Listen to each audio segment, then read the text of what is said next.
In this video, I'm going to show you how to remove the rear wheel on a 2008 Harley Davidson Road Glide. The process should be similar for other Harley Davidson touring bikes, but always check your manual before working on your motorcycle. Also, this bike doesn't have ABS. If your bike does have ABS, then you're going to have to deal with a wheel speed sensor and the wiring associated with that sensor, but it's not complicated. The first thing I need to do is get the rear wheel off the ground, and to do that I'm going to be using this Sears Craftsman motorcycle ATV lift. You can also get these at Harbor Freight if you don't have one. So I'm going to get this bike up and I'll be back. Alright, so I've got the lift under the bike. I've got the rear end or the rear wheel off the ground. Get a better view there. Next thing I need to do is remove the saddlebags.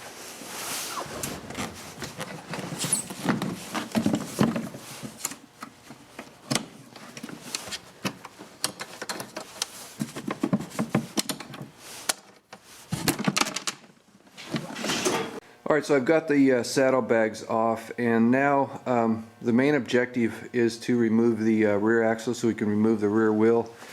But to do that, I have to get this axle nut off, which is right here, and you can see the muffler is in the way.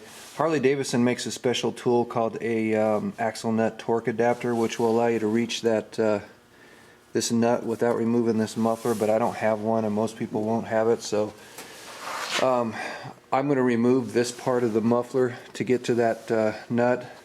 And on the left side of the bike, I have to remove this muffler because to get the axle out, I have to pull it out through this side of the bike, and this muffler is in the way. So the next step is to remove these mufflers. Alright, so I'm ready to remove the rear part of the muffler. The way that you get these off is, first thing you do is you loosen up this torque clamp. Next thing you do is support it with one hand, and with the other hand remove these other two bolts. Sometimes this muffler is hard to get off because of the slip joint here where it connects to the other section of the muffler. It's just a tight fit. What you can try doing is spraying WD-40 on it. Let it sit for a while, and then that should probably loosen it up. Or you can, what I'm going to do is use a rubber strap wrench, grab the muffler and twist and pull out at the same time to remove the muffler. Another thing, it's when you put this back together, it's real important that you tighten these torque clamps to spec, because if you under tighten them, they will vibrate loose and you could lose your muffler. Torque specs for this is 45 to 60 foot-pounds for the torque clamp, and for the two bolts here it's 96 to 144 inch-pounds. So let's get this off. So the first step is to loosen up these torque clamps. They're 9/16. Now I'm going to hold the muffler up with one hand and remove these bolts with the other hand.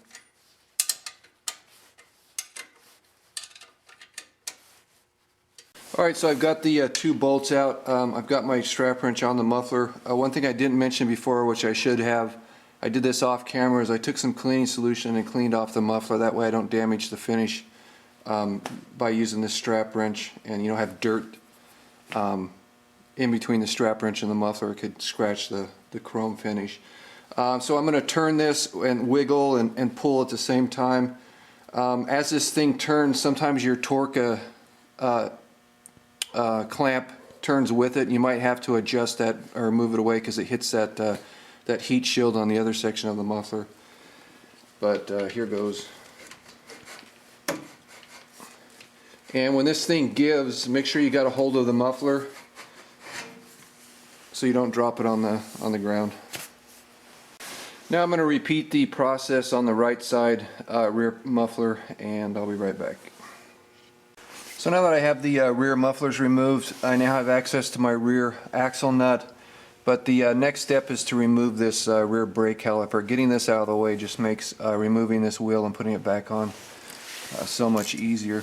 The torque specs for these caliper bolts is 43 to 46 foot-pounds, So you need to remove this one and this one to get this rear brake caliper off.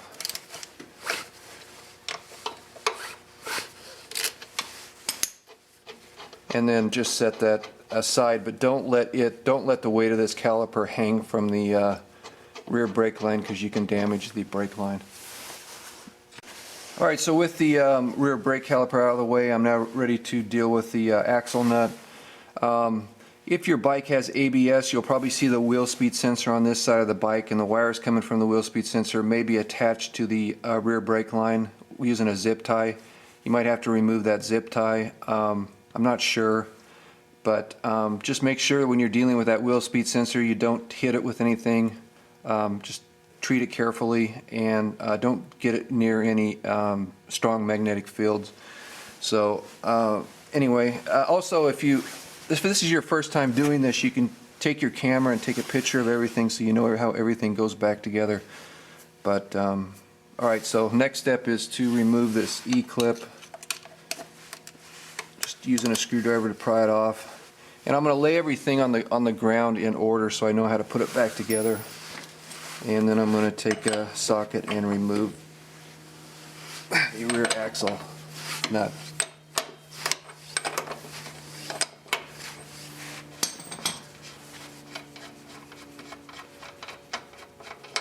Now I need to remove this eccentric cam here, but before I can do that, the rear wheel is still under a lot of tension because of the drive belt. I need to go the other side and turn the axle to relieve some of that tension. So this is the other side of the axle. I'm just going to take a wrench and turn the axle counterclockwise and see how that tension pulls the wheel forward. Now I can go to the other side and remove that eccentric cam. Now I can remove this eccentric cam, and then I'm going to take a rubber mallet and I'm going to knock this axle as far in as I can from this side of the bike.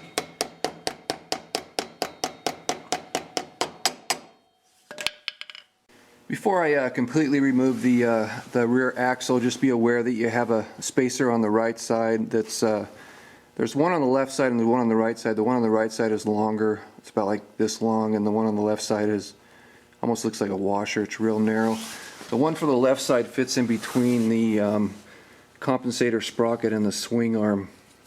So I'll show you all that when I get everything apart. Also, inside this wheel there's these rubber things called what are they? Isolator straps, and if they're worn, the more worn they are, the more loose this compensator sprocket is, and the more likely this is to drop out and hit the ground. So just be aware of that, and don't let this hit the ground or you can damage the sprocket. Alright, so the way that I do this at this point is I'm going to sit on the ground behind the bike, and I'm going to put my left or right foot underneath the bike, underneath the rear wheel to hold up the weight. And then at the same time I'm going to pull that axle out. So here it goes.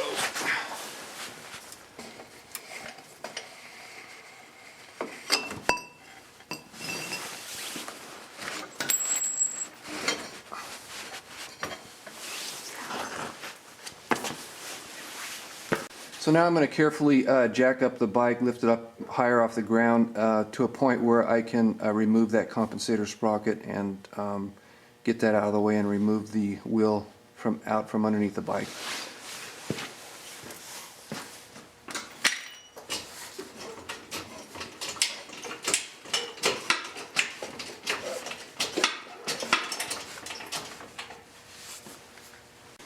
Now I can get this compensator sprocket off.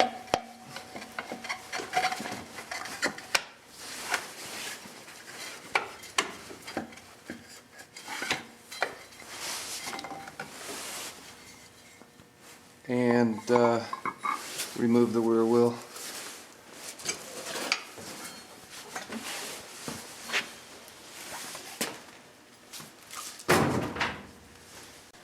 So here is the axle. Here's the spacers I was talking about. This is a left side spacer, the real narrow one.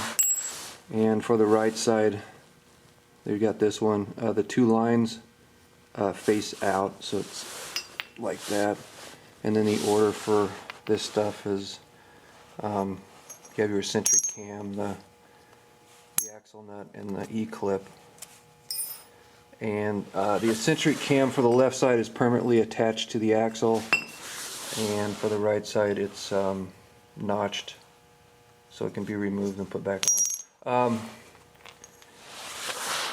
You want to apply some Loctite anti-seize to the axle before you reassemble it, and also to the inside of these spacers. And when you tighten down this axle nut, tighten it down to 95 to 105 foot-pounds, then loosen it one complete turn and then retighten it to those torque specs.